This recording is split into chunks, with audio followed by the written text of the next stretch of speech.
Hello थ्रियन family. तो पिछले episode में हमने देखा था यांग काई हुमेई की मदद मांगने के लिए आया होता है और हुमेई की जगह उसकी जो सीनियर सिस्टर होती हैं हु जियाओ वो उसे रिसीव करती हैं। यांग काई को नहीं पता था कि यह हु जियाओ है, लेकिन अंदर की माहौल और उनके तरीकों को देखकर वो अंदाजा लगा लेता है कि यह कोई और है, क्योंकि जो सिस्टर की हरकतें थी वो काफी अलग थी। यांग काई उन्हें 4 वैलिड रीजन भी बताता है, जो सुनकर वो पहले तो ये सोच रही होती कि बंदा काफी होशियार है, लेकिन बाद में वो उन रीजन को एक्सेप्ट नहीं करती क्योंकि रीजन ही ऐसे थे। देन हम लास्ट में देखते हैं कि यहाँ पे हुमेई अपनी सिस्टर से यांग काई के साथ माइनिंग एरिया में जाने के लिए रिक्वेस्ट करती है और सीनियर सिस्टर एग्री हो जाती हैं। और उसके बाद हुमेई यांग काई का हाथ पकड़कर खुशी खुशी यहाँ से 9-2-11 होती है।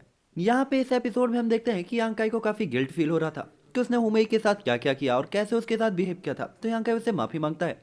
तो हुमेई कहती है, अरे यार क्या तुम छोटी छोटी बातें लेकर यहाँ पे उदास हो रहे हो? मुझे तो कुछ याद भी नहीं, मुझे बस इतना याद है कि जब वो दोनों सीनियर अटैक के लिए आए थे तो तुमने मुझे सेव किया था मेरे आगे आकर, ताकि उनमें से कोई भी मुझे चोट न पहुंचा सके।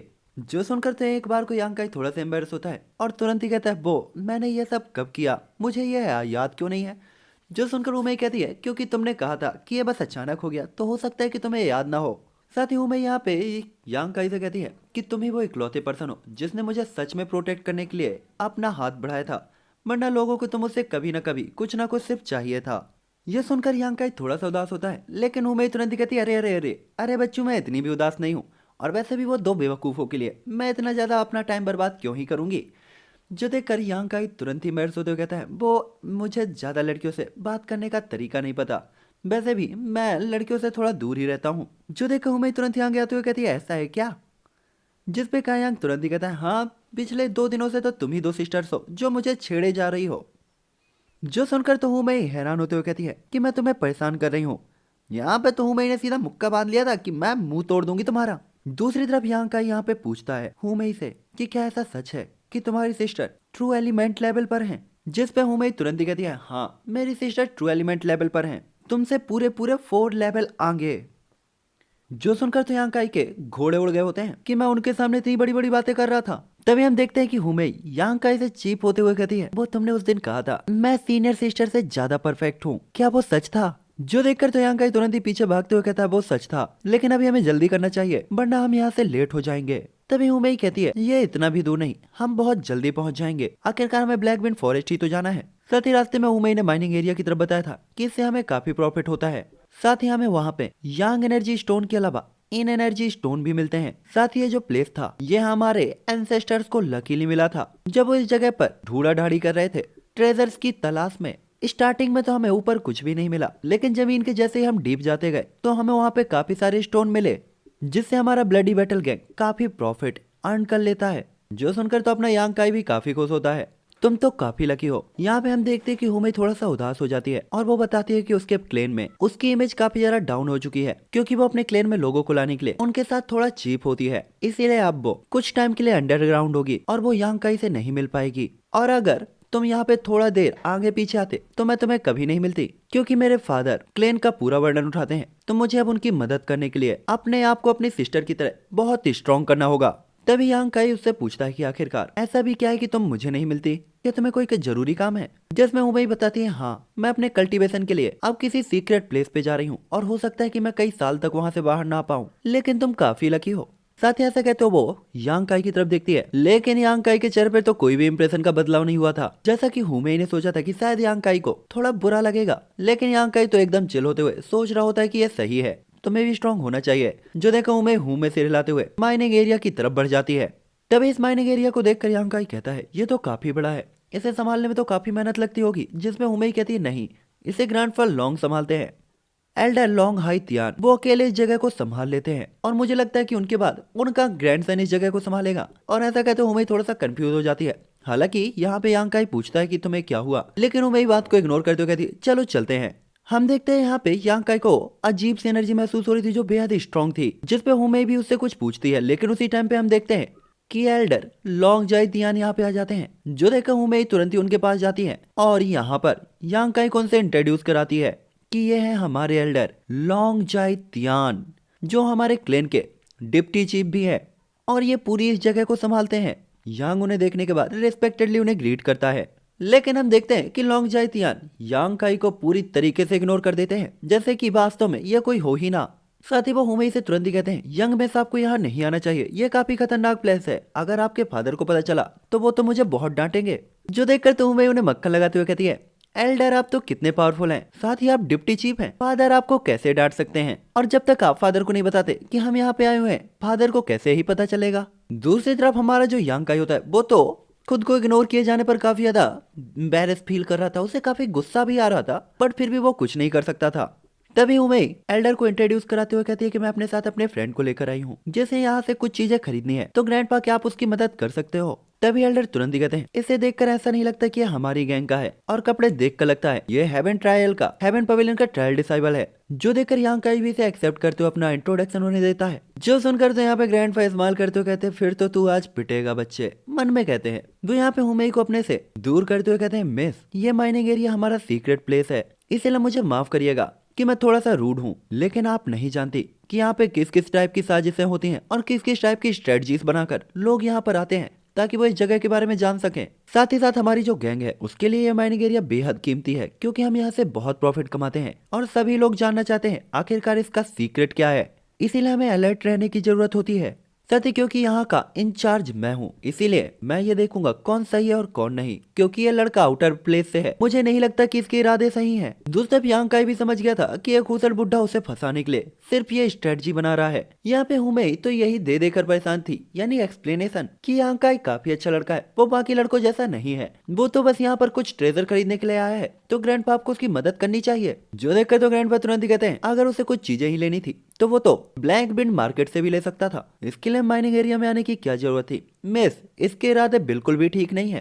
तभी हुमेई की तरफ देखते हुए यांग काई तुरंत ही कहता है, माँ कसम यार इस लड़की के चक्कर में हमेशा ही फंस जाता हूँ, यह खूसर बुड्ढा तो मुझे नहीं छोड़ेगा। दूसरी तरफ हुमेई यहाँ पे एक्सप्लेन करते हुए कहती है, ग्रैंडफादर वो ऐसा नहीं है, वो मेरा फ्रेंड है और मेरे साथ आया है। हम जानते थे कि यहाँ पे जो ये एल्डर था ये यांग काई को छोड़ने वाला नहीं था। वो तुरंत ही कहता है, मिस हमारी गैंग का रूल है कि कोई भी आउटर पर्सन अगर यहाँ पे इंफॉर्मेशन कनेक्ट करने के लिए माइनिंग एरिया में आता है तो उसे बिना किसी काइंडनेस के मार देना चाहिए। हो सकता है कि आपको भी ये रूल पता होंगे, इसीलिए मैं चाहूँ या न चाहूँ लेकिन मैं आज इसे नहीं छोड़ूंगा। दूसरी तरफ तो यांग काई काफी ज्यादा नाराज हो जाता है कि सालों मुझे मारना चाहते हो, अरे मेरी गलती क्या है।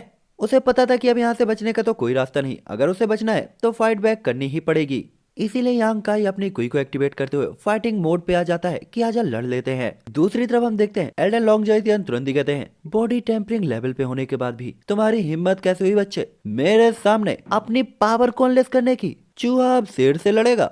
इसके बाद देखते हैं हम कि ये जो खूसड़ बुड्ढा होता है यहाँ पे एक सीक्रेट टेक्निक को फॉलो करते हुए यांग काई के बॉडी की जो पावर होती है उसे उसकी बॉडी के अंदर ही सील कर देता है, जिससे यांग काई पावर को यूज नहीं कर सकता था। यहाँ पे यांग काई अपने घुटनों पे आ गया होता है और यही सोच रहा होता है कि ये किस टाइप की सीक्रेट टेक्निक है जो उसकी पावर को पूरी तरीके से सील कर रही है, इस तरीके से तो वो मार दिया जाएगा। हालांकि यांग काई ये सोच ही रहा था कि तभी वो खूसड़ बुड्ढा अपने पाम अटैक को लेकर उसकी तरफ दौड़ पड़ता है। दूसरी तरफ यांग काई यहाँ पे उस अटैक से बचने की पूरी कोशिश कर रहा होता है और इस सीलिंग पैंसठ से भी। दूसरा हम यांग काई के सोल सी को देखते हैं जहाँ पे उसकी जो बॉडी होती है सोल बॉडी वो चेन से बंधी हुई होती है, जिससे वो अपनी पावर को परफॉर्म या यूज नहीं कर पा रहा था। यांग काई ने चाहे कितनी भी कोशिश क्यों ना की हो वो उन चेन को नहीं तोड़ पाता, लेकिन हम जानते हैं कि यांग काई जैसे ही खतरे में आता है गोल्डन स्केलेटन बॉडी तुरंत ही एक्टिवेट होकर बाहर आ जाती है और अपनी पावर का यूज करते हुए उस खूसड़ बुड्ढे के अटैक को अपने हाथ से ही रोक लेती है। साथ ही साथ इस अटैक की पावर से यह खूसड़ बुड्ढा तो हवा में उड़ता हुआ पीछे की तरफ जाता है, जो देखकर तो हुमेई भी हैरान होती है। दूसरी तरफ हम देखते हैं कि लॉन्ग जाई तियान भी हैरान होता है कि आखिरकार ये बंदा है या बागड़ बिल्ला, ये उसके इतने खतरनाक अटैक को इतनी आसानी से कैसे रोक सकता है। दूसरी तरफ हम देखते हैं कि स्कल मॉन्स्टर वापस से यांग काई की बॉडी के अंदर चला जाता है और यांग काई वीक हो जाता है। हालांकि यांग काई को यह पसंद तो नहीं आया था, लेकिन उसे यह भी पता था कि अगर गोल्डन स्केलेटन बॉडी ने उसे कंट्रोल नहीं किया होता तो इस खूसड़ बुड्ढे का आखिरी अटैक उसकी जिंदगी के परिंदे उड़ा देता। दूसरी तरफ हम देखते हैं कि यह खूसड़ बुड्ढा अभी भी काफी हैरान होता है। यांग काई को सही सलामत देखकर वो तुरंत ही कहता है, ऐसा कैसे हो सकता है, आखिरकार मेरी सीक्रेट टेक्निक को एक बॉडी टेम्परिंग के बंदे ने क्रैक कर दिया, जबकि बड़े बड़े हेवनली मास्टर भी इस टेक्निक को ब्रेक नहीं कर पाते हैं। अगर यह बात बाहर फैली तो मैं तो किसी को मुंह दिखाने के लायक ही नहीं रह जाऊंगा कि बताओ मेरे इतने पावरफुल अटैक को एक बॉडी टेम्परिंग के बंदे ने रोक दिया। तभी हम देखते हैं कि ये तो ग्रैंडपा अपनी पूरी की पूरी पावर को बटोरते हुए इकट्ठा करके यांग काई की तरफ किलिंग अटैक के साथ बढ़ता है, लेकिन हुमेई यांग काई के सामने आते हुए कहती है, बस ग्रैंडपा खबरदार, अगर आपने मेरे फ्रेंड को छूने की हिम्मत की वो तो एकदम अटैक के सामने आ चुकी होती है, जो देखकर एल्डर को न चाहते हुए भी अपनी पावर को रोकना पड़ता है। वो तुरंत ही कहते हैं हुमेई, ये पैट्रियार्च की ऑर्डर है कि जो कोई भी इंफॉर्मेशन को लीक करने के लिए यहाँ पे होगा उसे यहाँ से मार दिया जाना चाहिए। आप ऐसा नहीं कर सकती यंग मेस। जो देखकर तो हुमेई तुरंत ही कहती है, वो कोई स्पाई नहीं है, वो सिर्फ मेरा फ्रेंड और कोई इंफॉर्मेशन लेने के लिए नहीं आया, और अगर आया भी है तो इसकी रिस्पॉन्सिबिलिटी मैं लेती हूँ। अगर कुछ भी होता है तो आप उसकी इन्वेस्टिगेशन मुझसे शुरू कर सकते हैं। हम देखते हैं कि यहाँ पे खूसड़ बुद्धा बहुत कुछ कहता है कि मैं साहब फंस सकती हैं, वो भी बहुत बुरी तरीके से। आपको अभी भी किसी भी रूल और रेगुलेशंस के बारे में बिल्कुल नहीं पता। लेकिन हम तो देखते हैं कि हुमेई दिल जान और सब कुछ लगाकर यांकाई को प्रोटेक्ट करती है। ये देखकर खूसड़ बुड्ढा तो समझ गया होता है कि जब तक हुमेई यांकाई के साथ है वो कुछ भी नहीं कर सकता, क्योंकि वो उसे बचा भी रही है और उसका साथ भी दे रही है। तभी हुमेई तुरंत ही कहती है, अगर आपका मामला खत्म हो गया हो तो आप यहाँ से अब जा सकते हैं एल्डर। तभी हम देखते हैं कि यांकाई उन्हें रोकते हुए कहता है, एल्डर आज बिना किसी गलती के आपने जो मेरी पिटाई की है मैं इसका बदला आपसे जरूर लेकर रहूंगा।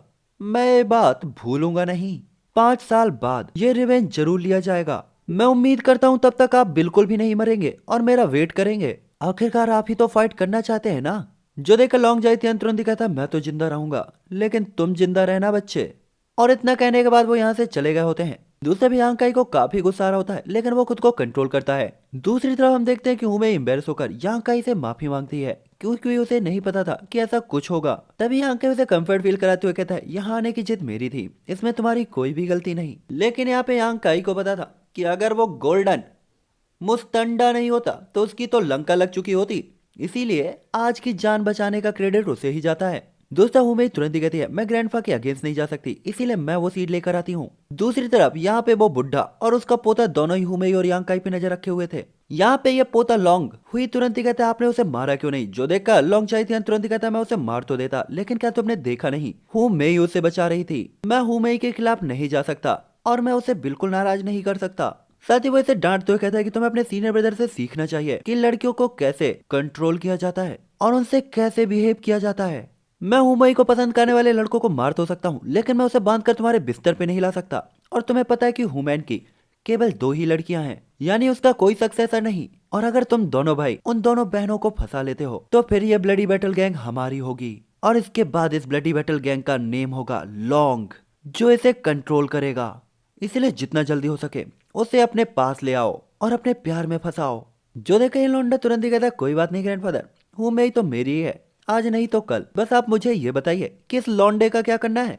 जो देखकर ग्रैंडफा तुरंत ही कहते हैं, वो भी मुझे तुम्हें बताना पड़ेगा, वही करो जो करने की जरूरत है।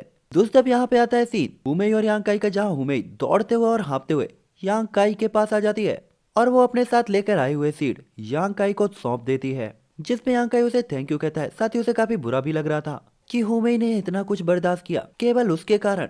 अब तो अपने यांकाई को भी हुमेई थोड़ा पसंद आई थी। तभी हम देखते हैं यांकाई हुमेई का हाथ पकड़कर दूसरी डायरेक्शन की तरफ भागने लगता है। हुमेई को कुछ समझ नहीं आता, लेकिन वो उसे फॉलो करती है। तभी यांकाई उसे बाहर लाते हुए तुरंत ही कहता है, तुमने मेरी बहुत मदद की इसीलिए थैंक यू। साथ ही इस फेवर को रिटर्न करने के लिए मैं तुम्हें एक चीज बताऊंगा। हुमेई को तो कुछ समझ नहीं आ रहा होता कि यहाँ हो क्या रहा है। तभी यांकाई कहता है, तुम्हें मुझ पे भरोसा तो है ना, जिसपे हुमेई तुरंत ही कहती है, ब्लाइंडली। तभी यांकाई तुरंत ही कहता है, इस जगह पर अगर तुम 10 फीट नीचे खोदोगी तो तुम्हें यांग एट्रीब्यूट के बहुत सारे ट्रेजर और स्टोन मिलेंगे। यांकाई के कॉन्फिडेंस को देखकर तो हुमेई हैरान होते हुए कहती है, इस लौंडे को ये कैसे पता, दिखने में जितना भोला है उतना भोला ये लगता नहीं है। जिसके बाद यहाँ से यांकाई जाने लगता है। जो देखा हुमेई तुरंत ही कहती है, अरे रुको तो, आखिरकार इसका क्रेडिट भी तो तुम्हें बनता है। जो देख के यांकाई तुरंत ही कहता है, बिल्कुल भी नहीं, तुम ये किसी को नहीं बताओगी कि मैंने तुम्हें ये बताया। दोस्तों हुमेई तो हैरान होते हुए कहती है, ये लड़का भी काफी अजीब है और कभी कभी काफी अजीब बिहेव करता है, लेकिन क्या वास्तव में यहाँ पे काफी सारे ट्रेजर होंगे, वो भी काफी क्यूरियस हो रही थी। दोस्तों हम देखते हैं यांकाई जो सोच रहा होता कि उसे अब बॉडी टेम्परिंग लेवल को क्रॉस करके आगे बढ़ना होगा। साथ ही यहाँ पे यांकाई काफी सीरियस भी लग रहा होता है। और इसी के साथ ये एपिसोड यहीं एंड हो जाता है। मिलेंगे नेक्स्ट एपिसोड पे, बाय।